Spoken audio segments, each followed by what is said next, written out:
আজকের আলোচ্য বিষয় অভ্যাস যখন ইবাদত। আলোচ্য বিষয় অভ্যাস যখন ইবাদত। আমরা সর্বদা নিজেদের ট্র্যাডিশন জীবন নিয়ে ব্যস্ত থাকি। নিজের কিছু কর্ম আছে, কাজ আছে, যেগুলো স্বাভাবিক কাজ, এগুলোকে অভ্যাস বলে।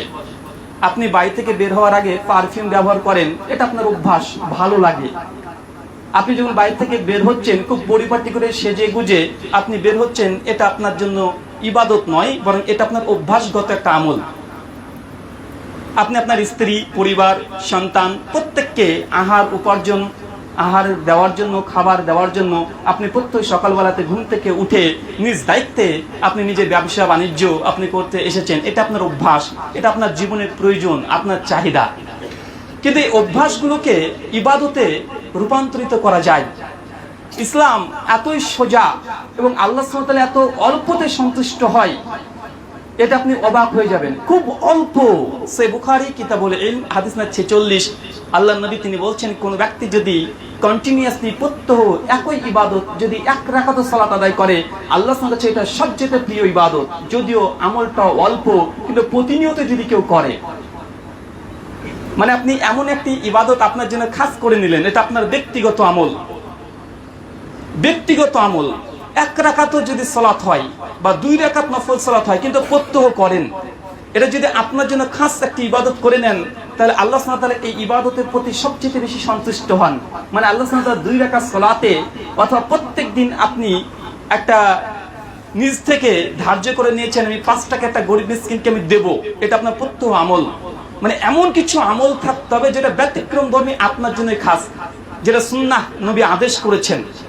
এমন ইবাদতকে বেছে নিতে হবে, এই ইবাদত আল্লাহ সুবহানাহু ওয়া তাআলার সবচেয়ে বেশি প্রিয়। তাই দৈনন্দিন জীবনে আমাদের অভ্যাসগত যে কর্মগুলো করে থাকি, এই অভ্যাসগত কর্মগুলোকে ইবাদতে পরিণত করা যায়, তার কিছু দৃষ্টান্ত দেব। আর এই অভ্যাসকে ইবাদতে পরিণত করার জন্য মূল যে চাবি, সেটার নাম হচ্ছে নিয়াত। নিয়াত এসেছে আরবি শব্দ নাওয়া থেকে। আমরা প্রত্যেকে নিয়াত করি না? প্রত্যেকে নিয়াত করি। নিয়াত এসেছে আরবি শব্দ নাওয়া থেকে, মানে বিচি। যেই বিচি আপনি মাটির তলাতে পুঁতবেন, সেই গাছই ফলবে। আপনি যদি আম গাছের আঁটি পুঁতে দেন মাটির নিচে, কখনো আপনি কলা বা জাম পাবেন না, আমি পাবেন। যদি হয় তবে আমি পাবেন।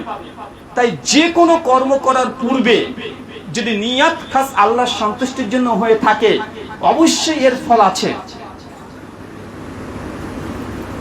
ইমাম বুখারী রাহিমাহুল্লাহ কিতাব আদাবুল মুফরাদ 465 নম্বর হাদিস, আল্লাহ নবী বলছেন, মানুষ যখন দোয়া করে, দোয়া ওয়াল ইবাদা, দোয়া হচ্ছে একটি ইবাদত। আর কোন মানুষ যদি দোয়া করে, কোন দোয়াকে আল্লাহ সুবহানাহু ওয়া তাআলা খালি হাতে ফিরিয়ে দেন না। এর অর্থ করতে গিয়ে ইমাম বুখারী রাহিমাহুল্লাহ তিনি বলছেন যে দোয়া হচ্ছে এমন একটি ইবাদত করলেই আল্লাহ সুবহানাহু ওয়া তাআলা কবুল করেন। তবে কবুল করার ধরন বিভিন্ন রকমের হতে পারে। হাদিসে আছে 3 ধরনের কোয়ালিটিতে আল্লাহ সুবহানাহু ওয়া তাআলা দোয়া কবুল করে থাকেন। এক, আপনি আজকে দোয়া করলেন নামাজ শেষে যে আল্লাহ, আমার একটা সাইকেল আছে, তবে সাইকেলটাতে খুব কষ্ট হচ্ছে ব্যবসা করতে। যদি একটা মোটরসাইকেল হতো, 25,000 টাকা আছে, আর যদি 20,000 টাকা কোনোভাবে ম্যানেজ হতো আল্লাহ, তাহলে আমার জন্য খুব উপকার হতো। আপনি আল্লাহর কাছে দোয়া করেছেন। এই দোয়াটা 3 ভাবে আল্লাহ কবুল করতে পারেন। এক, আপনি দোয়া করেছেন, হতে পারে কাল, পরশু, 1 বছর, 1.5 বছর, 2 বছর, মৃত্যুর আগের দিনে এই দোয়াটা আল্লাহ কবুল করে নেবেন। মানে আপনি মোটরসাইকেল চেয়েছিলেন, আল্লাহ সুবহানাহু ওয়া তাআলা কোনো মাধ্যমে আপনাকে মোটরসাইকেলটা দিয়ে দিয়েছে। এটা হচ্ছে দোয়া, সরাসরি আল্লাহ কবুল করছে, তার একটা দৃষ্টান্ত। 2, কিছু কিছু দোয়া আছে যেগুলো আল্লাহ সুবহানাহু ওয়া তাআলা কবুল করেন না এই দুনিয়াতে, তবে মৃত্যুর পর, ডে অফ জাজমেন্ট, বিচার দিন, যেদিন উত্থিত হবেন, সেই দিন আল্লাহ সুবহানাহু ওয়া তাআলা আপনাকে এই যে দোয়া করেছিলেন এবং ধৈর্য ধারণ করেছিলেন, দোয়াও করতে হবে, ধৈর্য ধারণ করতে হবে। দোয়ার মাধ্যমে যে ধৈর্য ধারণ করেছেন, যে আল্লাহ দিচ্ছে না, সে 10 বছর 20 বছর আগে আমি চেয়েছি, এখন আল্লাহ দেয় না বা দিচ্ছে না, তারপর আপনি নারাজ হননি, আল্লাহর সন্তুষ্টি থেকে আপনি বিমুখ হননি, তারপর ধৈর্য ধারণ করছেন, ইনশাআল্লাহ অবশ্যই আল্লাহ সুবহানাহু ওয়া তাআলা আমাকে এটা দিবেন, অচিরে আমি পেয়ে যাব। এমন যদি নিয়াত, এমন যদি ধৈর্য আপনার অন্তরে থাকে, কিয়ামতের মাঠে এই যে দোয়াগুলো করেছিলেন, এর বিনিময়ে আল্লাহ সুবহানাহু ওয়া তাআলা আপনার আমলনামাতে যে গুনাহসমূহ আছে, কিছু গুনাহকে আল্লাহ ক্ষমা করে দিয়ে নেকিতে পূর্ণ করে দিবেন। সুবহানাল্লাহ। তার মানে বোঝা গেল যে দোয়া এমন একটি ইবাদত আমল যেটা আমরা প্রত্যহ করি, কিন্তু দোয়ার পরে যে ধৈর্য ধারণ করা যায়, তাহলে এর বেনিফিট অনেক বেশি দুনিয়াতে পাওয়ার চাইতে। দুনিয়াতে মোটরসাইকেল চেয়েছিলেন, মোটরসাইকেল পেয়ে গেছেন, কিন্তু চেয়েছিলেন মোটরসাইকেল, আল্লাহ দেননি। দুনিয়াতে আপনাকে খালি রেখেছিল, কিন্তু কিয়ামতের মাঠে কোনো অর্থ টাকা সম্পত্তি চলে না, সেখানে চলে নেকি। পৃথিবীর মাটিতে ভারতবর্ষে চলে টাকা, সৌদিতে চলে রিয়াল, আর যদি আমেরিকায় চলে যান চলে যায় ডলার। মানে পৃথিবীর যে কারেন্সি সেটা টাকা পয়সা ধন দৌলত। কিয়ামতের মাঠে টাকা পয়সা ধন দৌলত এগুলো কোনো গুরুত্ব নেই, আছে যে নেকি আর গুনাহ। মানে নেকি, কেউ যদি গুনাহ করে তার গুনাহকে ধ্বংস করতে পারে, নেকির দ্বারা পরিবর্তন হতে পারে। মানে নেকি আর গুনাহ, একজন মানুষকে কষ্ট দিয়েছেন, কিয়ামতের মাঠে দাঁড়াবে, আল্লাহ এ আমাকে অপমান করেছে, আমার হক নষ্ট করেছে। আল্লাহ তখন বলবে, আচ্ছা ঠিক আছে, এক কাজ করো, তুমি যে গুনাহগুলো করেছিলে, মানে আমি যে নেকিগুলো করেছিলাম, যাকে আমি দুনিয়াতে কষ্ট দিয়েছি, আমার নেকি একটা একটা করে দিতে দিতে যতক্ষণ তার এই ঋণ পরিশোধ হচ্ছে, ততক্ষণ পর্যন্ত সে আমার কাছে নেকি পেতেই থাকবে। তার মানে বোঝা গেল, যখন মৃত্যুর পরে আমাদের অর্থনীতি ব্যবস্থা নির্ভর করবে নেকি আর গুনাহর মাধ্যমে। এখান থেকে দুটো জিনিস ক্লিয়ার হতে হবে। প্রথম কথা, যখন আমরা কোনো জিনিসের নিয়াত খাস আল্লাহর সন্তুষ্টির জন্য করছি, এটা খুবই গুরুত্বপূর্ণ। আর যে কোনো ইবাদত কবুল হওয়ার জন্য বাহ্যিক এবং অন্তরের শর্ত হচ্ছে নিয়াত আপনি খাস আল্লাহর সন্তুষ্টির জন্য করবেন। তাই ইবাদত, আল্লাহ কোনো ইবাদতকে খালি হাতে তিনি ফেরত দিতে চান না, যদি তারপরে ধৈর্য থাকে। আল্লাহ সুবহানাহু ওয়া তাআলা, তুমি আমাদের যাবতীয় যত দোয়া করেছি এবং ভবিষ্যতে করব, এগুলো তুমি দুনিয়াতে অথবা আখিরাতে এর সম্পূর্ণ প্রতিদান তুমি দাও, আমরা সেই কামনা করছি। সকলে পড়ি আল্লাহুম্মা আমিন।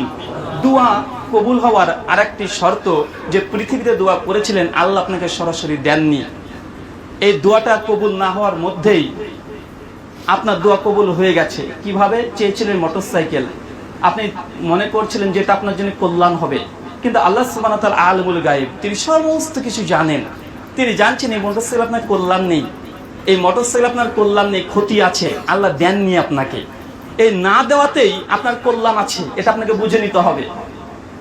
আপনি একটি মেয়ের সঙ্গে বিয়ের প্রস্তাব দিয়েছিলেন, আপনি বাহ্যিক দিক থেকে মনে করছেন মেয়েটি আপনার জন্য কল্যাণকর, খুব ভালো, বা আপনি খুব পছন্দ করতেন, পরিবারকে জানিয়েছেন তবুও দেননি, লিগ্যাল পদ্ধতিতে গিয়েছেন তবুও দেননি, আপনি এমনি হারাম পদ্ধতিতে গিয়েছেন তবুও পাননি।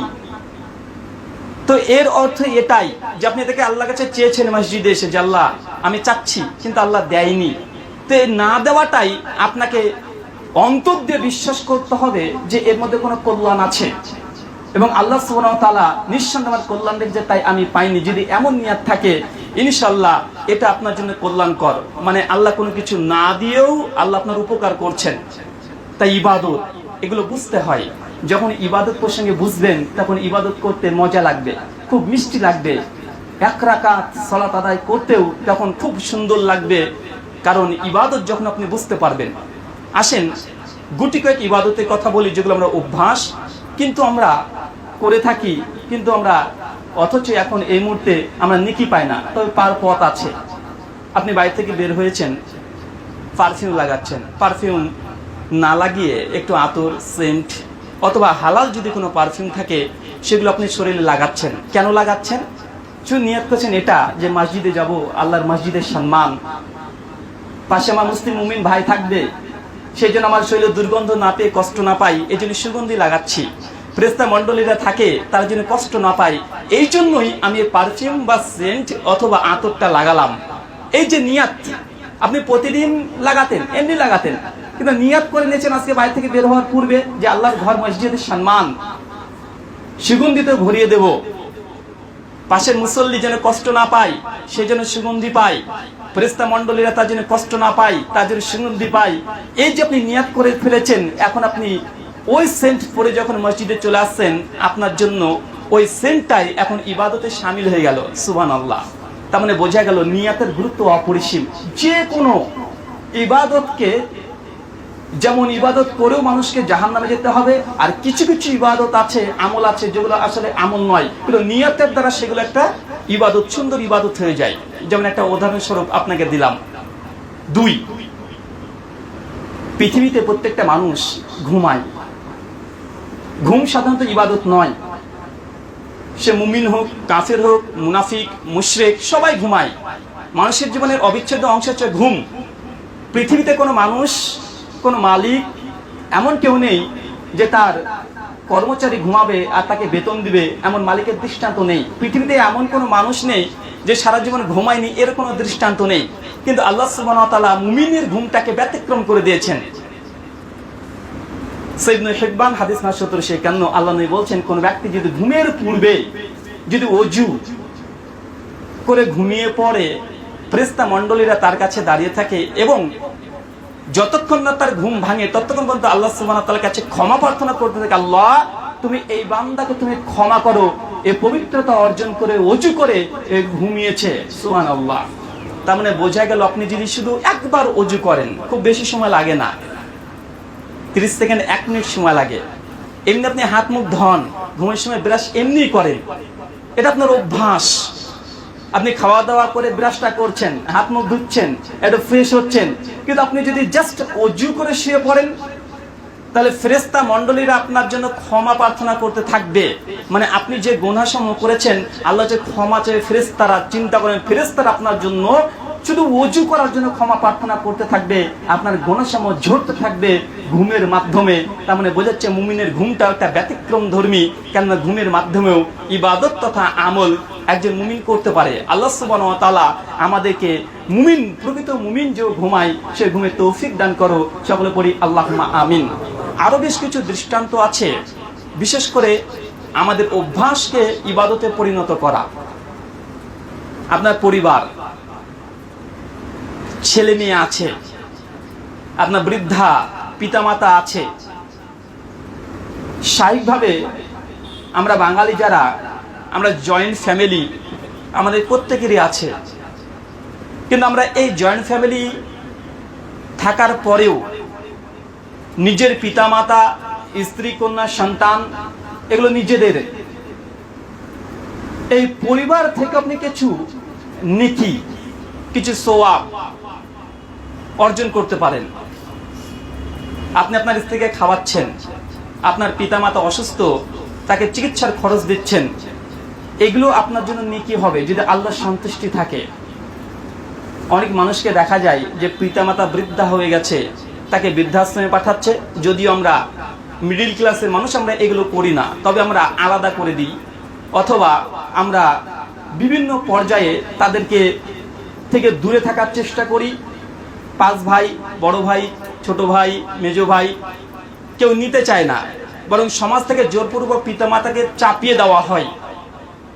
কিন্তু আপনি যদি শুধুমাত্র তাদের জন্য খরচ করেন বা তাদের ব্যয় ভার বহন করেন, আল্লাহ সুবহানাহু ওয়া তাআলা আপনার উক্ত পিতামাতা তার যে রিজিক, এটা আল্লাহ আপনার মধ্যে দিয়ে দিবে। সুবহানাল্লাহ। মানে আপনাকে এতটুকু বিশ্বাস রাখতে হবে, পৃথিবীতে একটা মানুষ যখন আসে সেই সময়তে তার রিজিক আল্লাহ সুবহানাহু ওয়া তাআলা লিখে দেন। মিশকাত হাদিস নাম্বার 5353। পৃথিবীতে মানুষ যখন জন্মগ্রহণ করে, কিছু বর্ণনা আছে 40 দিন, তারপরে কদরের রাত্রিতে বিভিন্ন পর্যায়ে রিজিককে বন্টন করা হয়। তো মানুষ, যে মানুষটা পৃথিবীতে আসছে তার রিজিক নির্ধারিত, যতক্ষণ না পর্যন্ত উক্ত ব্যক্তি তার প্রাপ্ত রিজিক না পাচ্ছে ততক্ষণ তার মৃত্যু হবে না। যে ব্যক্তি পৃথিবীতে এখনো জীবিত আছে, কারণ একটাই, তার রিজিক এখনো আছে। রিজিকের সঙ্গে তার হায়াত তথা জীবন, এই দুটো কানেক্টেড। যতক্ষণ পর্যন্ত প্রাপ্ত রিজিক না সে অর্জন করবে ততক্ষণ পর্যন্ত তার মৃত্যু হবে না। আর আল্লাহ সুবহানাহু ওয়া তাআলা একজনের রিজিক শুধু তাকেই দেয়, আপনার রিজিক আপনাকে দিবে এমনটাও নয়। যে ছোট্ট শিশু, তার রিজিক সে নিজে পায় না, তার মায়ের মাধ্যমে আল্লাহ দিয়ে থাকে। সন্তান পৃথিবীতে আসার কিছুক্ষণ পূর্বেই মাতৃ দুগ্ধে আল্লাহ সুবহানাহু ওয়া তাআলা সুন্দর দুগ্ধ দিয়ে দেয়, কারণ ওই সন্তান পৃথিবীতে আসতে চলেছে, তার জন্য রিজিকের ব্যবস্থা আগে থেকে। তা আপনার পিতামাতা আছে, এখন আপনি তাকে খরচ করছেন তার পেছনে, তার অর্থ এই নয় যে আপনি আপনার উপার্জিত সম্পত্তি আপনি তাকে ব্যয় করলেন বা খরচ করলেন, বরং এই যে আপনি টাকাটা খরচ করছেন কোনো না কোনো ভাবে আল্লাহ আপনার মাধ্যমে দিচ্ছে আপনার পিতামাতা রিজিক। এটা খুব কঠিন বিষয়, কারণ মানুষকে ঠগানো যায় 2 জায়গাতে, মানুষের ঈমান পরীক্ষা করা যায় 2 জায়গায়, একটা নারী, একটা টাকা। গোটা বিশ্বের মানুষ যত ধ্বংসাত্মক কাজ করেছে, একটা নারী, আর 2 হচ্ছে অর্থ তথা টাকা পয়সা, গোটা বিশ্ব জগতে। তাই এই রিজিক মানুষ যখন নিজের পকেটে টাকা একবার ঢুকে গেছে, সেই টাকা বের করা তার জন্য খুব কষ্টকর। হতে পারে ধার নিয়েছেন, কোনো ব্যক্তি কাছে 5,000 টাকা ধার নিয়েছি, 10 দিন গিয়েছে, তখন নিজের যে ধার পরিশোধ করবো এটাও কষ্ট লাগে, মনে হয় আমারই পকেটের টাকা। কিন্তু 10 দিন আগে যে নিয়েছিলাম এটা তখন আর ওই অবস্থায় থাকে না, এবং মনে হয় এখন আমার টাকা আমি দিচ্ছি। তাই সম্মানিত সুধী, শুধুমাত্র এতটা খাস নিয়াত করেন আল্লাহর সন্তুষ্টির জন্য। আপনি যদি পরিবারের জন্য খরচ করেন, এটাও এক ধরনের আপনার জন্য ইবাদতে পরিণত হবে। সহিহ বুখারী হাদিস নাম্বার 4344, আল্লাহ নবী মুহাম্মদ সাল্লাল্লাহু আলাইহি ওয়াসাল্লামের পাশ দেখেন যুবক যাচ্ছে, আর কিছু সাহাবা রাদিয়াল্লাহু তাআলা বলছেন যে ইয়া রাসূলুল্লাহ, এই ব্যক্তি কঠোর পরিশ্রম করে, খুব পরিশ্রম করে, এ যদি আল্লাহর রাস্তায় এই পরিশ্রমটা দিত তাহলে কতই না উত্তম হতো। আল্লাহ নবী মুহাম্মদ সাল্লাল্লাহু আলাইহি ওয়াসাল্লামের সঙ্গে তিনি বলছেন যে ওই ব্যক্তি যদি তার ছোট্ট সন্তানের খাবারের জন্য রাস্তায় বের হয়, তাহলে এই ব্যক্তি আল্লাহর রাস্তাতেই আছে। 2, ওই ব্যক্তি যদি তার বৃদ্ধা পিতামাতার খাবার উদ্দেশ্যে, খাওয়ানোর উদ্দেশ্যে, দায়িত্ব পালনের উদ্দেশ্যে যদি রাস্তায় বের হয়, তাহলে এই ব্যক্তি আল্লাহর রাস্তাতেই আছে। এই ব্যক্তি যদি নিজের যৌবন তথা নিজেকে হেফাজত করার জন্য যদি জীবিকা অর্জনের জন্য পথে হাঁটে, তাহলে এই ব্যক্তি অবশ্যই আল্লাহর রাস্তাতে আছে। মানে এই হাদিস একদম ক্রিস্টাল ক্লিয়ার, স্পষ্টভাবে বলা হচ্ছে এটা কোন ব্যক্তি যদি উপার্জন করতে বের হয়, ব্যবসা করতে বের হয়, দোকানটা খুলেছে এই জন্যই যে আমার বৃদ্ধা পিতামাতার আজকে কিছু ঔষধ লাগবে, বা তাদেরকে খাওয়াবো, বা স্ত্রী পরিবারকে আমি পর্দার অন্তরালে রাখবো, বা বিভিন্ন নিয়াত করতে পারে পরিবারকে নিয়ে, যেগুলো বিশুদ্ধ হালাল নিয়াত। তো আল্লাহ নবী বলছে এই ব্যক্তি আল্লাহর রাস্তায় আছে। তার মানে এটা স্বাভাবিক জীবন, আপনি উপার্জন করবেন, আপনার পরিবারকে খাওয়াবেন, আপনার স্ত্রীকে খাওয়াবেন, এটা স্বাভাবিক জীবন। আল্লাহ নবী বলছেন যদি নিজের স্ত্রী মুখে 1 লুকমা খাবার দাও, এটাও তো আপনার জন্য সওয়াব লিপিবদ্ধ করা হয়। আপনি আপনার স্ত্রীর সঙ্গে রোমান্স করবেন, তাকে ভালোবাসা জাহির করবেন, এটাও যদি আল্লাহর সন্তুষ্টির জন্য হয়ে যায়, এটা এক ধরনের ইবাদত। আল্লাহ সুবহানাহু ওয়া তাআলা আমাদের পরিবারকে নিয়ে, বিশেষ করে পরিবারের যাবতীয় সাধারণভাবে আমরা জীবন যাপন করি, এগুলোর উপরে বিশুদ্ধ নিয়াত করা তৌফিক দান করো। সকলে পড়ি আল্লাহুম্মা আমিন।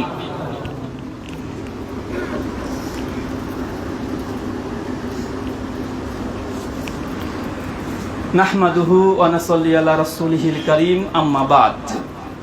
সম্মানিত সুধী, আমরা যে কথা বলছিলাম, অভ্যাস যখন ইবাদত, এর মূল অস্ত্র হচ্ছে নিয়াত। তাই আজ থেকে যে কোনো কর্ম করার পূর্বে আল্লাহ সুবহানাহু ওয়া তাআলার জন্য খাস নিয়াত করব। আমি ব্যবসা করছি, এই ব্যবসাকেও নিয়াতের মাধ্যমে ইবাদত বানানো যায়। আপনি মানুষকে ঠগাবেন না। আপনার দাড়ি বাটকারা আছে, কেউ 1 কেজি আপনাকে কোনো শাকসবজি চেয়েছে, আপনি 1 কেজি দেবেন, ভয় পাচ্ছেন যে না, ঠগানো যাবে না। যদি ঠগানোর চিন্তা থাকে, এটা যদি দূর করে দেন, বা আপনার বাটকারা ছিল 1 কেজি, আসলে ওটা 1 কেজি নয়, 950 গ্রাম ছিল, ওটা আপনার আলাদা তৈরি করা। অনেক ব্যবসায়িক আছে, আপনি নিতে গিয়েছেন মাছ বা মাংস বা আলু সবজি, আপনি ইচ্ছাকৃতভাবে মানে এমন ভাবে মালটাকে দায়িত্বে রেখেছেন, আসলে মাল ছিল 950, কিন্তু দেখাচ্ছেন দেখো 1 কেজি 100 হয়ে গেছে, মানে ঝুল দিয়ে দিয়েছেন এমনি ইচ্ছাকৃত। মানে আপনার হাতের কারসাজি, ওগুলো আমরা ধরতে পারবো না, কিন্তু আপনি করেন। আপনি তেল বিক্রি করেন, আপনার ঢোয়াটা হচ্ছে 950 গ্রাম, কিন্তু মানুষকে বলছেন 1 লিটার, টাকাও নিচ্ছেন আপনি 1 লিটারের। রাস্তাতে যাচ্ছেন, কোনো কারণে আপনি ছাগল ব্যবসায়ী বা যে কোনো প্রাণী ব্যবসায়ী, মাংসজাত দ্রব্য আপনি বিক্রয় করেন, একটা অসুস্থ ছাগল আপনার কাছে এসেছে, আপনি কিনে নিয়েছেন। যে ছাগলটা মার্কেট প্রাইস, ভালো ছাগলের দাম 6000 টাকা, আপনি পেয়েছেন 3500 টাকায়। কেন? অসুস্থ। কিন্তু আপনি ওটাকে সুন্দরভাবে জবাই করে দিয়ে আপনি সুন্দর দামে, একদম মার্কেট প্রাইস যেমন 650 টাকা কিলো, আপনি বিক্রি করছেন। কিন্তু একটু যদি অন্তরে ভয় করেন, কারণ আপনি জানেন আপনার যে ক্রেতা আছে তাকে যদি বলে দিই আমার এই ছাগলটা বা এই মুরগিটা অসুস্থ ছিল, আর আপনি জানেন আপনার ক্রেতা যদি অসুস্থ জানে, তবে আপনার এই মার্কেট প্রাইস 650 টাকা দামে কিনবে না, কিন্তু আপনি গোপন করেছেন, এটা এক ধরনের প্রতারণা ক্রেতা বিক্রেতার সঙ্গে। বিন বাজ রাহিমাহুল্লাহ বলছেন এই ধরনের প্রাণী বিক্রি করাটা হারাম। যদি কোনো প্রাণী আপনি অসুস্থতার কারণে কিনেছেন, কিনে মাংস বিক্রি করতে পারেন, তবে ক্রেতাকে বলে দিতে হবে যে এটা আসলে কোনো ত্রুটি ছিল, এই জন্য কিনেছি, তাই মাংসের 650 টাকা নয় 500 বা 600, যেটা আপনার সাধ্যে কোলাই আপনাকে সেইভাবে দিতে হবে। কারণ বিজনেস বা ব্যবসা এটা ইসলামের সঙ্গে জড়িত। কোন মানুষকে ধোকা দেওয়া, প্রতারণা করে বিজনেস বা ব্যবসা করা এটা ইসলামের সম্পূর্ণ নিষিদ্ধ। আপনি ব্যবসা করে খেতে হবে, কিন্তু ইসলামী কিছু নির্দেশ যদি আপনি মেনে চলেন এটা ইবাদতে পরিণত হবে। আল্লাহ সুবহানাহু ওয়া তাআলা আমাদের প্রত্যেককে যারা ব্যবসা বিজনেস করছি তাদেরকে হালাল পদ্ধতিতে ব্যবসা করার তৌফিক দান করো। সকলে পড়ি আল্লাহুম্মা আমিন। সম্মানিত সুধী, ইবাদত আমরা যেগুলো বুঝি সেটা নামাজ, রোজা, হজ, যাকাত, দান, সাদকা, এগুলোকে আমরা ইবাদত মনে করি। কিছু ইবাদত আছে অন্তরের, যেন ভয় করা, আল্লাহকে ভয় করবেন, এটা ইবাদত কি ইবাদত নয়? এটা একটা বড় ধরনের ইবাদত। তাওয়াক্কুল করা, আল্লাহর প্রতি ভরসা করা, এটা এক ধরনের ইবাদত। ধৈর্য ধারণ করা, এগুলো এক ধরনের ইবাদত। যেমন আমরা আত্মীয়াতুর বই থেকে পড়ি, যেমন শারীরিক এবং মৌখিক। শারীরিক ইবাদত যেমন সালাত আমরা রীতিমতো করছি, মৌখিক দোয়া, জিকির, আজকার, এটা হচ্ছে মৌখিক ইবাদত। আর অন্তরে কিছু ইবাদত আছে যেগুলো ভয় করা, তাওয়াক্কুল করা, আল্লাহর প্রতি ভরসা, ধৈর্য, এগুলো আরেক ধরনের ইবাদত। তাই যে ইবাদতগুলো আপনি শারীরিক করছেন, এই শারীরিক ইবাদতের সঙ্গে আবার অন্তরের এই চিন্তাগুলো, অন্তরের এই চিন্তাগুলো হচ্ছে এই শারীরিক ইবাদতের সঙ্গে কানেক্টেড। আপনি সালাত আদায় করছেন, আল্লাহর প্রতি ভয় নাই, দান করছেন কিন্তু আল্লাহর প্রতি ভয় নেই, এই ইবাদত আল্লাহ সুবহানাহু ওয়া তাআলা গ্রহণ করবেন না। আপনি যখন ইবাদত করছেন যদি আল্লাহর প্রতি ভয়, ভীতি, ইখলাস, নিয়াত, এই অন্তরের যে বিশুদ্ধতা, ইখলাস, এটা না থাকে তাহলে আপনার সালাত, হজ, এই যে আমলগুলো করছেন এই ইবাদতগুলো আল্লাহ কবুল করবেন না। তাই সমস্ত ইবাদতের পূর্বে নিয়াত খাস আল্লাহ সুবহানাহু ওয়া তাআলার সন্তুষ্টির জন্য করতে হবে। আল্লাহ সুবহানাহু ওয়া তাআলা তোমার প্রত্যেকটা ইবাদত যেন তোমার জন্য খাস করতে পারি সে তৌফিক দান করো। সকলে পড়ি আল্লাহুম্মা আমিন। একটা হাদিস দিয়ে আজকের আলোচনা শেষ করব।